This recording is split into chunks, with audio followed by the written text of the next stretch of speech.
La teniente coronel María Santos entró al tribunal militar con esposas en las muñecas, su uniforme impecable contrastando con las restricciones metálicas que limitaban sus movimientos. Los flashes de las cámaras la cegaron momentáneamente, mientras los periodistas gritaban preguntas que se perdían en el eco de la sala. Acusada de torturar prisioneros de guerra en Siria, María mantenía la cabeza alta, su mirada fija en el estrado donde 3 jueces militares la esperaban para decidir su destino.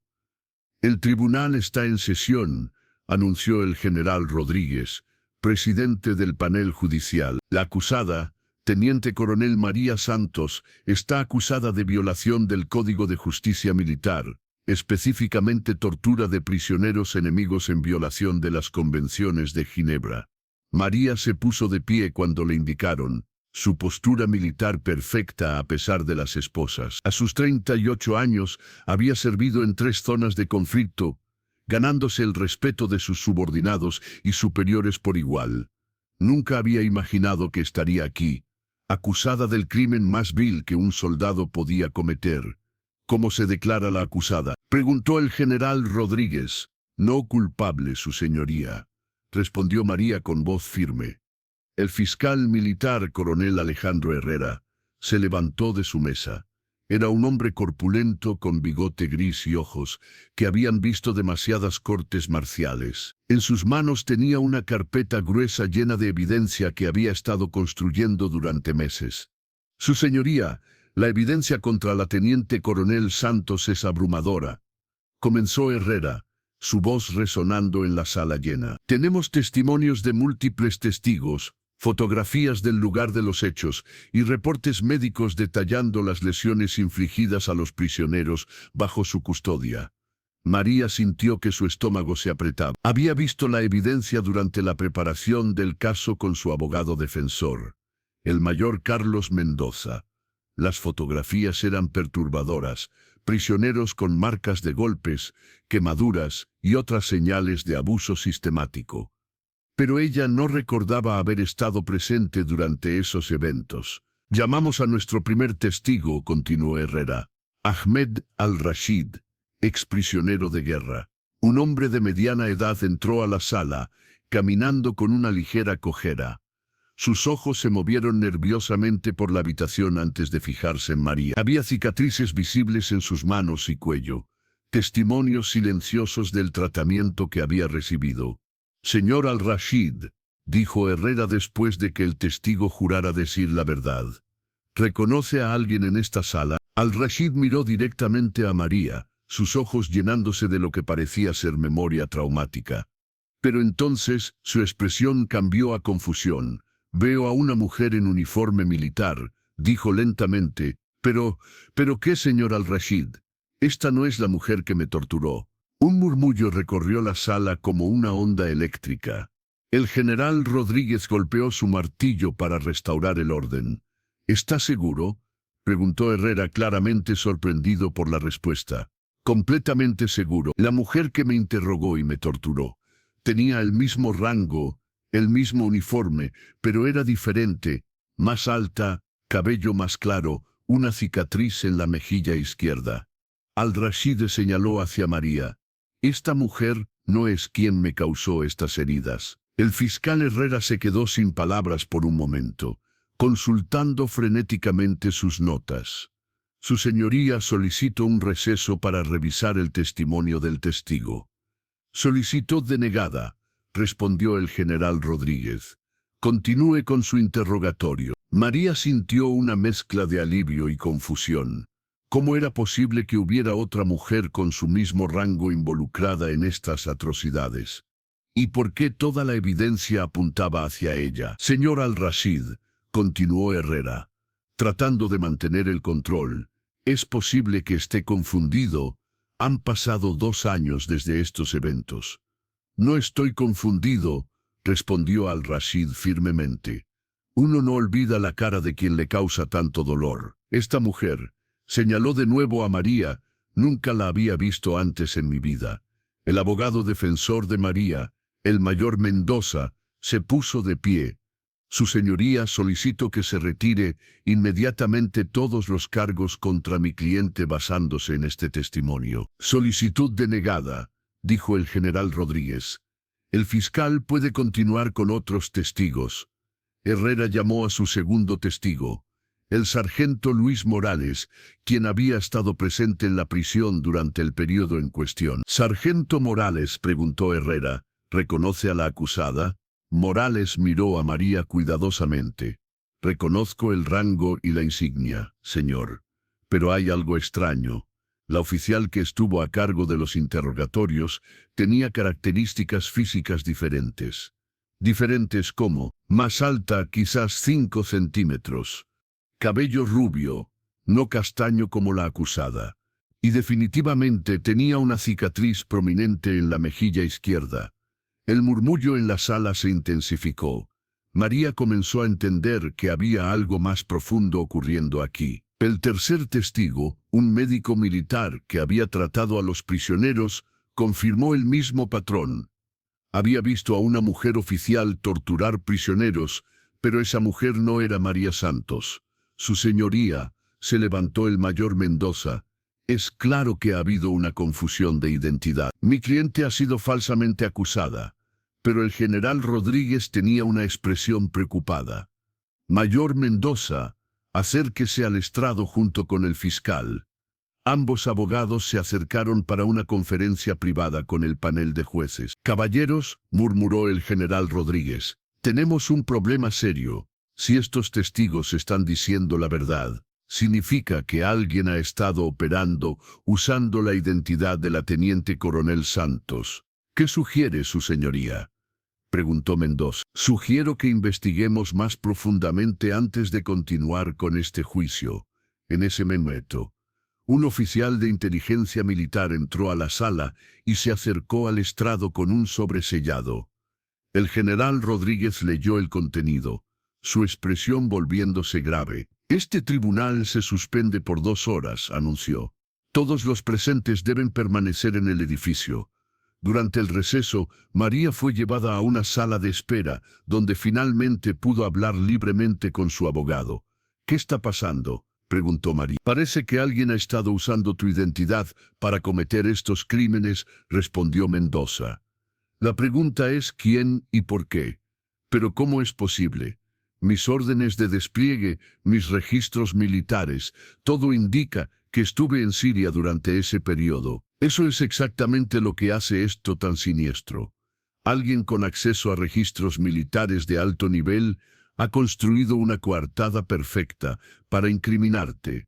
Cuando el tribunal se reconvino, el general Rodríguez tenía información nueva. La investigación preliminar de inteligencia militar ha revelado evidencia de que la identidad de la teniente coronel Santos fue comprometida por una operación de bandera falsa.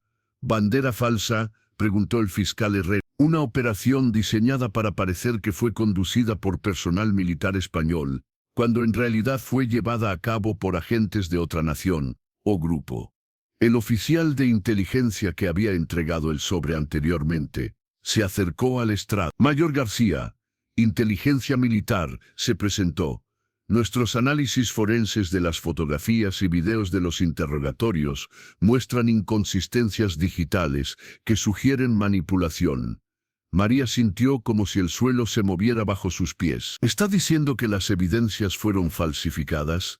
«Algunas fueron manipuladas digitalmente para mostrar su rostro en lugar del verdadero perpetrador», confirmó el mayor García. «Pero la tortura realmente ocurrió, solo que fue realizada por alguien más». «¿Quién?», preguntó el general Rodríguez.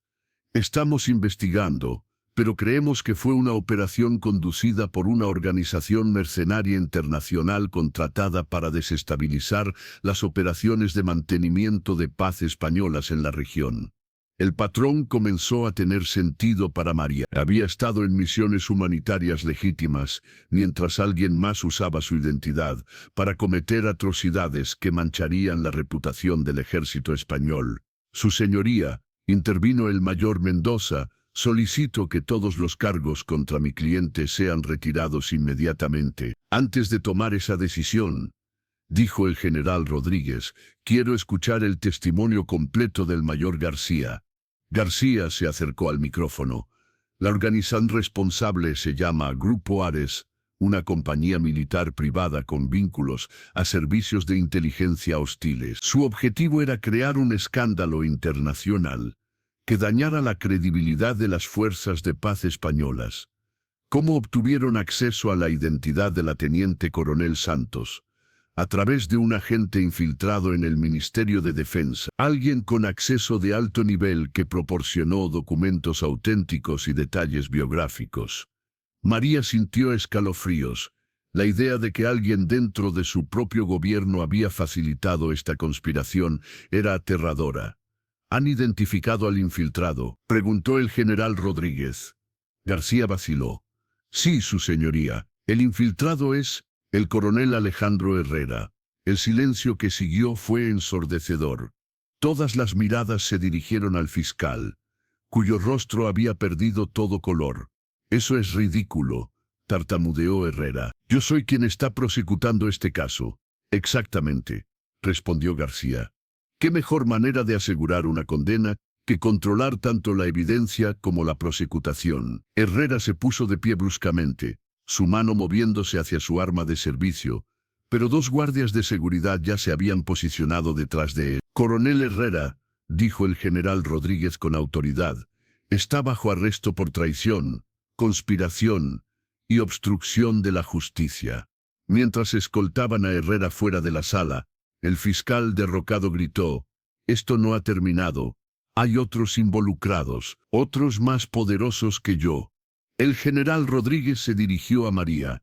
«Teniente coronel Santos, en nombre del Tribunal Militar Español, le ofrezco mis más sinceras disculpas por esta terrible injusticia». María se puso de pie, sintiendo como si despertara de una pesadilla. «Gracias, su señoría. Pero quiero justicia completa. Quiero que todos los responsables sean encontrados y juzgados». «Tendrá justicia», prometió el general Rodríguez. «Y el ejército español hará todo lo posible para reparar el daño a su reputación y carrera». «Hay una cosa más», añadió el mayor García. «Los verdaderos perpetradores de las torturas están siendo rastreados actualmente. La mujer que usó su identidad ha sido identificada como una exagente de fuerzas especiales rusas. ¿Dónde está ahora? Desaparecida. Pero tenemos pistas. Su arresto es una prioridad internacional». 6 meses después, María estaba de pie en el mismo tribunal militar, pero esta vez como testigo en el juicio de la red de conspiración que había tratado de destruir su vida. La mujer que había usado su identidad, identificada como Katarina Volkov, había sido capturada en Montenegro y extraditada para enfrentar cargos internacionales de crímenes de guerra. «¿Reconoce a la acusada?», preguntó el nuevo fiscal. María miró a Volkov, quien efectivamente tenía una altura similar y características que podrían confundirse con las suyas desde la distancia o en fotografías manipuladas. «La reconozco como la persona que usurpó mi identidad para cometer atrocidades en mi nombre». «¿Y cómo se siente al ver a la persona responsable de casi destruir su carrera?». María pensó cuidadosamente antes de responder.